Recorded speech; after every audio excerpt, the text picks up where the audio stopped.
Pada suatu malam yang kelam, keheningan desa Sukahening tiba-tiba pecah oleh teriakan panik warga. Gelapnya malam menjadi saksi bisu atas hilangnya harta benda mereka secara misterius.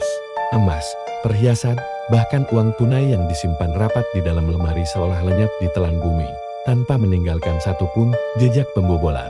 Kegelisahan dan ketakutan menyelimuti seluruh desa, meninggalkan sebuah pertanyaan besar yang menghantui benak setiap orang. Siapakah dalang di balik semua ini? Kabar mengenai pencurian aneh ini menyebar dengan cepat dari mulut ke mulut, membangkitkan kembali cerita-cerita lama yang seharusnya telah terkubur oleh waktu. Bisik-bisik tetangga mulai terdengar di setiap sudut desa, menebar benih kecurigaan yang semakin pekat seiring berjalannya hari. Di tengah keresahan yang melanda, perhatian warga mulai tertuju pada satu sosok yang ganjil. Seorang pria pendatang baru yang tiba-tiba muncul di desa dengan kekayaan yang tak jelas asal-usulnya. Ia tinggal di sebuah rumah besar yang terisolasi di ujung desa, hidup menyendiri, dan jarang sekali berbaur dengan masyarakat sekitar.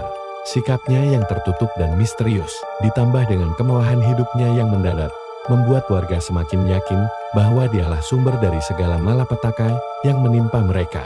Kecurigaan ini bukanlah tanpa alasan. Bagaimana mungkin seseorang bisa menjadi kaya raya dalam waktu singkat tanpa pekerjaan yang jelas? Desas-desus pun berkembang menjadi tuduhan, menempatkan pria itu sebagai tersangka utama dalam legenda pesugihan yang kembali hidup. Merasa tidak bisa tinggal diam, sekelompok pemuda desa yang paling berani dan gegabah memutuskan untuk mengambil tindakan. Dipimpin oleh Budi, seorang pemuda yang terkenal dengan keberaniannya, mereka merancang sebuah rencana nekat untuk mengakhiri teror ini. Mereka bertekad untuk membuktikan kecurigaan seluruh desa dengan mata kepala mereka sendiri. Pada malam Jumat Kliwon, saat bulan tertutup awan pekat, para pemuda itu bergerak dalam senyap. Mereka menyelinap mendekati rumah besar yang angker itu, bersembunyi di balik semak-semak lebat yang mengelilingi pekarangan, dengan jantung yang berdebar kencang menantikan apa yang akan mereka temukan di dalam sana. Dari celah jendela yang sedikit terbuka, pemandangan mengerikan tersaji di depan mata mereka. Di dalam sebuah ruangan yang hanya diterangi oleh cahaya lilin-lilin merah, pria misterius itu tengah melakukan sebuah ritual yang tak masuk akal. Asap kemenyan yang tebal memenuhi ruangan, dan mulutnya komat-kamit merapalkan mantra dalam bahasa yang tidak mereka mengerti. Perlahan tapi pasti, tubuh pria itu mulai bergetar hebat. Kulitnya menghitam, tubuhnya membesar, dan suara erangan yang mengerikan berubah menjadi dengusan kasar. Di hadapan para pemuda yang membeku ketakutan, wujud manusia itu telah lenyap, berganti menjadi seekor babi hitam raksasa dengan mata merah menyala yang penuh dengan nafsu keserakahan. Inilah wujud asli dari pesugihan babi ngepet yang selama ini hanya mereka dengar dari cerita orang tua. Menyadari kehadiran para pengintai, babi raksasa itu mengamuk.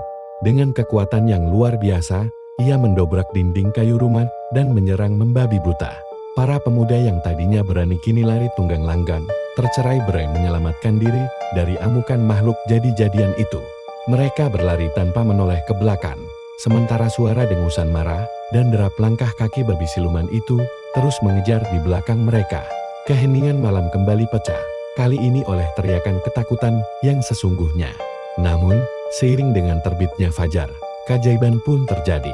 Keesokan paginya, pria misterius dan rumah besarnya telah lenyap tanpa sisa. Anehnya, semua harta benda warga yang sebelumnya hilang, kini telah kembali utuh ke tempatnya semula, seolah-olah tidak pernah terjadi apa-apa. Sejak saat itu, ketenangan kembali menyelimuti desa Sukahening. Namun legenda babi ngepet akan selamanya terukir dalam ingatan mereka, menjadi pengingat abadi akan malam yang penuh teror itu.